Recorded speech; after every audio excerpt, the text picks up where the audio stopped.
From the smooth brain that said, there's nothing to see here, and the minds that brought you, the comic book industry is doing better than ever, despite everything that you see, Heidi McDonald now brings us, Please Come Work for Free. And here to talk to me about that is my good friend Aaron Sparrow. How you doing, Aaron? I'm doing all right. I'm a little under the weather today, but otherwise pretty good. So I see there's something over on the edge there. You said you were taking your Christmas tree down. If you looked over your right shoulder, what? I knew it. Look, the ornaments are down. It's happening. It's just a process. He's in the process. Okay. The tree's still up, folks, though. The tree is still up. He said he was going to take care of it, but we've got bigger fish to fry here. We've got Heidi McDonald out there offering opportunities in the comic book industry. This is what she says. It's a brutal time for comics media, but the Beat is actually looking to add a few people to our team. DM me here with clips if interested. Looking for on-the-ground folks to help cover Emerald City Comic Con in Seattle, WonderCon in LA, and C2E2 in Chicago. This sounds like they can't afford to fly people into these venues anymore, Aaron. I'll be at WonderCon. Should I apply? Absolutely. Hit her up in her DMs. They're open. Oh, man, I love working for free.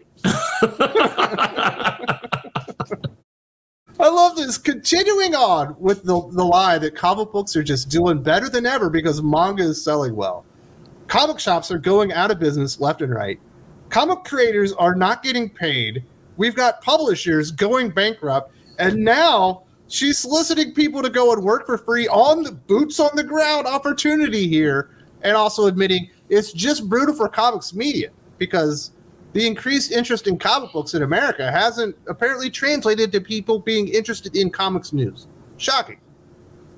No, it's almost as if the model has shifted away. And I don't think it's only the fact that these websites are shill sites and people have caught on that, you know, all these people hang out together. And so you're never really getting the truth. You're getting a very polished version of what they want you to know or what they want you to think. I think a lot of it has to do with the fact, too, that, you know, it's moved on.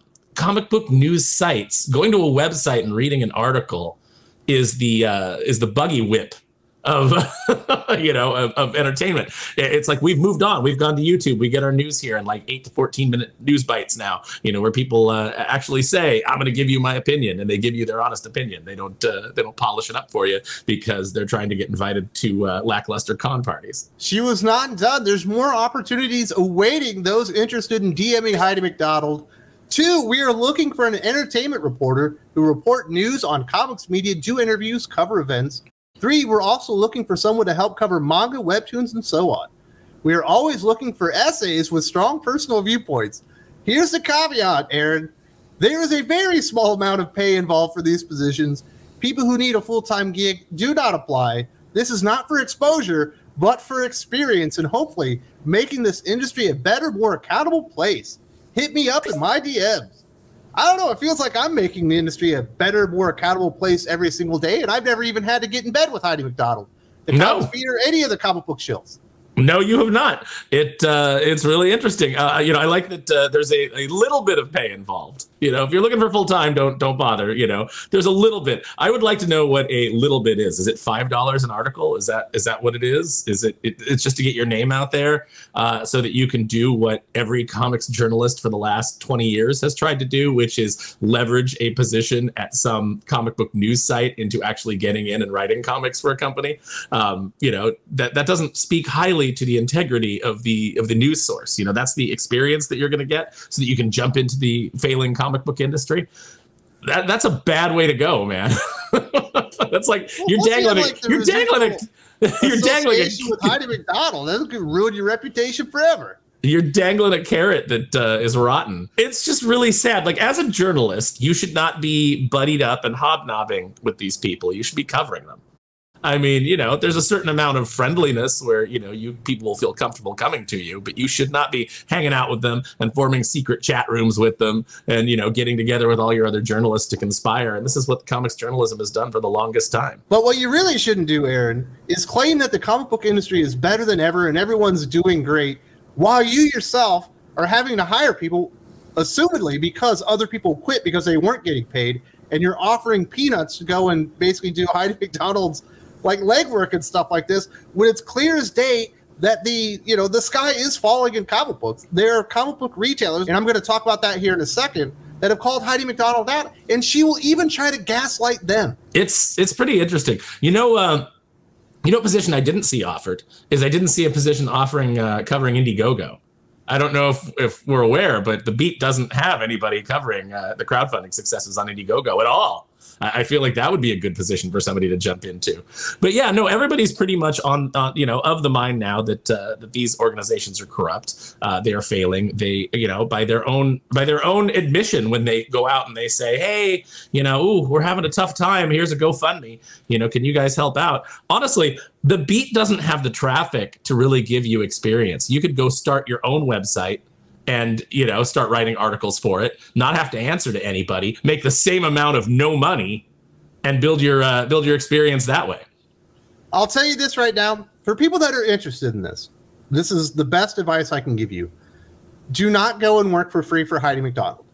YouTube channels are in fact free. You don't actually have to pay any money to sign up, and you need limited capabilities to actually make a YouTube video. Really, you just need a smartphone these days. You can record the audio and all that stuff. There's editing software you can use on your phone if you don't have a desktop or a laptop to do any of that kind of stuff with. And you can get the experience on your own and build up your own audience with your actual own opinions, because she says we're looking for essayists with strong personal opinions. But I guarantee you, the first time you write an essay that doesn't agree with her point of view on comic books, it probably isn't going to be published, and you probably will have to be let go, even though they're not paying you anything. No, you're absolutely right. It's like you're still going to have that filter that has to go through, and that filter is biased. So, if you want to do actual journalism, real journalism, go and, create your own platform and go out there and do it. They don't have anything to offer you. They're not offering to pay you, much of anything, and they don't really even have a platform anymore. Nobody goes to the Beat. Nobody pays any attention to it. They do streams on Twitter, and there's 2 people watching. That's not an audience that's sustainable, and that's another reason that they can't afford to pay you. There's nothing wrong when you're starting out and maybe you're doing your first stream, or maybe you've only been streaming for a few months, to have 2 or 3 viewers at a time. That makes sense. You don't really have an audience. But the Beat's been around for 10 years now. She's had time to make it work. The fact that a comics news site with an EIC that worked for DC Comics, that supposedly is a comic book insider herself, has destroyed her reputation to such a degree that no one wants to see her. Even the people that agree with her know exactly what they're going to get. They don't even tune in. Yeah, and you're inherently dealing with a platform that now has a poor reputation. So that, they're going to they call certain things resume stains.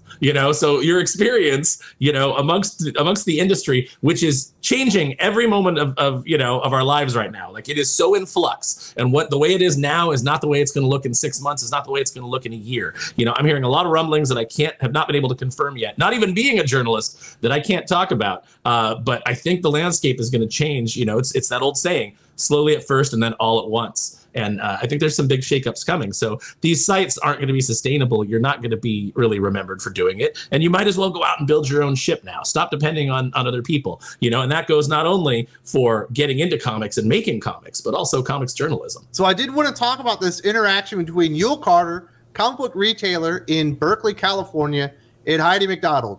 Yule Carter, his give a fuck factor is firmly in the don't. He's absolutely not caring anymore. This is what she said, talking about the need for sales charts. I dug a little into the rise and fall of comic book sales charts. I think it can be argued that we need them now more than ever. Sales charts are good for morale. Hashtag comics retailing. This is what Yule Carter, comic book shop owner, had to say. Morale would be crippled if that happened. She said, I hear what you're saying, but right now we have no success stories. No one can say I'm a bestseller. I think that hurts. I think part of the malaise in periodical comics right now is because of this. But admittedly, I'm an observer and not on the front lines. This is what Yule says.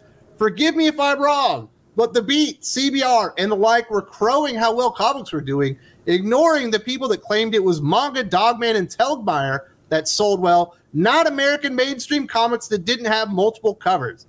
And she says, to the end, the industry is healthy overall. If you define comics as only superhero periodicals, then yeah, could be doing better, but no one would be that close-minded, right? Mule's out there. He's part of the comic book retailer ecosystem. He has a shop. He's seeing his friends go out of business. He's seeing all the horror stories about how DC and Marvel are plummeting and putting people like on the unemployment line. And she's like, oh, you couldn't be close-minded, could you? I'm not on the front lines, but let me tell this person who is on the front lines exactly why he's wrong. It's a shame when you are in a position where you have to just keep protecting a lie. And that's I think that's what we're seeing here. It's you know, and I don't understand it. Like, what do you lose at this point by coming out and just telling the truth and saying Western comic books are in trouble? They don't know what they're doing. You know, we need to clean house from top to bottom. These companies have people in them who don't know what they're doing anymore, have been in their positions too long. It's time to go. She's friends with all of them. That's part of her whisper network. She would have to out herself. And admit she was wrong. Yeah, well, you know what? It's like even once the comic industry is dead and buried as we know it, they're going to be like, it's the best industry ever. It's the best it's ever been. Yeah. I don't know what DC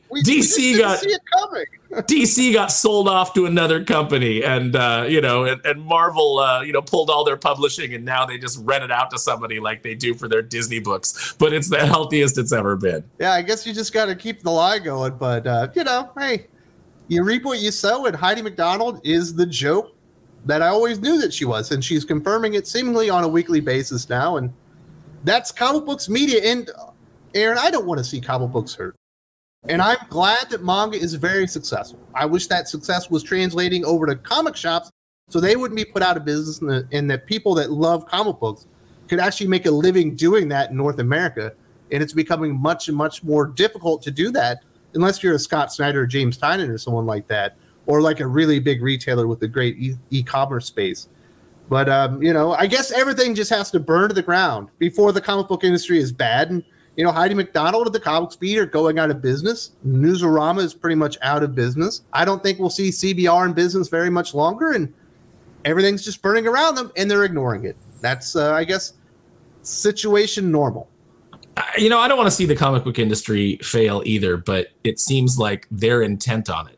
You know, they're intent on ignoring the problem until it just all crumbles around them, and then everything's gone, and then they don't have to say anything about it. They can just go away because there's nothing left to talk about.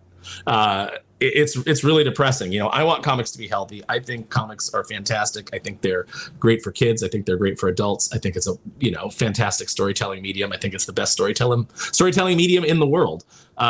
You know, and the reason that we've been out here talking about this for years now and saying that, you know, hey, there's icebergs ahead, is because of how much we love comics. But, you know, you get told like, oh, you know, you just, you know, you want to see comics fail and you just hate this and you just hate that. No, we're trying to warn you.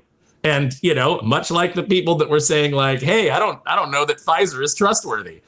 You know, they're shouted down until the point that it is you're no longer able to deny the evidence of your eyes and your ears. And that's what we're seeing. That's, you know, we're approaching that, but they're going to keep doing it. They're going to keep holding their hands over their ears and just saying, you know, well, things could be better, but they're still pretty great. And that's why we need sales charts. And by the way, Heidi knows why we don't have sales charts. We don't have sales charts because everybody's hiding their numbers and fudging their numbers, you know, and that because the industry is not healthy. And when you see that success story of this book cracked 80,000 copies, and that's the success story that's going to, you know, like throw everybody into, you know, celebration. We're all going to have this big surge of morale because a book broke 80,000 copies. How many books are under 3,000? How many books are under 1,000? You know, how many things are just completely unviable? How many things are the publishers putting out that are not making money, but they just keep putting them out because they have to, because of the message? You know, like, just can we get back to when comics were made by people who got their jobs and kept their jobs by merit and sales,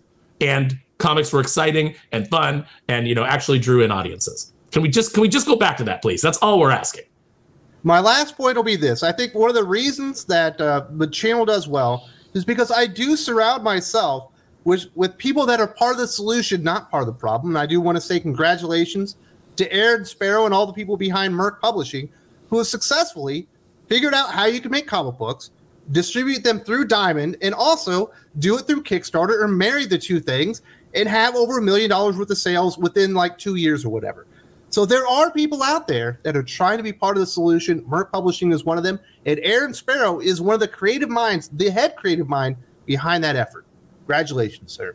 Thank you. We're trying to do fun, kind of balls to the wall action books with, some heart and but really tap into what it is that drew me to comics in the first place, which is heroes and villains and, all the shades in between having exciting adventures. I don't want to give you a book where someone's sitting in a diner for 20 pages talking about their feelings, or, there's no self-insert. I'm never like, well, this is my character. The character is me. And this is a conversation I had with my dad when we were throwing the ball around. That's not interesting to anybody. You've got to give them action, and you've got to give them excitement, and you've got to give them, crazy escapes from their daily life. You don't want entertainment that reflects the world of today. You want entertainment that lets you escape from the world of today. And I think that's what we provide. This is not the first rant I've had about Heidi McDonald. In fact, within the last few weeks, I actually called Heidi a gaslighting douchebag, and I went on a rant about why everything that she says is so awful. If you haven't seen this and you need a good laugh, definitely check this one out, because my face turns absolutely beet red in this one. You don't see the video here. There's also a link in the video description.